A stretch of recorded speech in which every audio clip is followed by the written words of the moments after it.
Job fair yang digelar di lantai 4 Palembang PTC Mall ini dipadati ribuan para pencari kerja dari Sumatera Selatan dalam rangka HUT Apeksi ke-23 sekaligus HUT Kota Palembang ke-1340.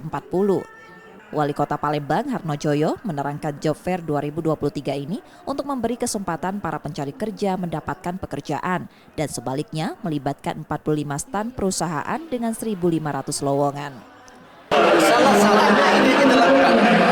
Kita bersyukur tahun kemarin harga papanan naik ya 9%-an. Hari ini kan turun sampai 8%. Jadi antaranya kemenangan ini yang kita lakukan.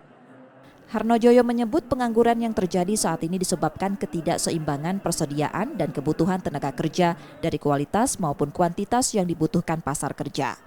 Siap untuk kita memberikan tambahan bagi pelaksanaan cover-cover karena memang cover inilah kita akan tahu dan juga yang para generasi muda, yang para pencari kerja ini dia punya informasi yang cukup kemana dia akan memilih untuk bekerja dan berkarir. Kementerian Ketenagakerjaan juga menyediakan berbagai layanan ketenagakerjaan yang dapat diakses semua masyarakat Indonesia untuk mendapatkan informasi ketenagakerjaan, seperti pelatihan, lowongan pekerjaan, pemagangan, kelembagaan, dan lainnya yang dapat diakses secara umum melalui Siap Kerja. Tim Liputan Kompas TV, Palembang, Sumatera Selatan.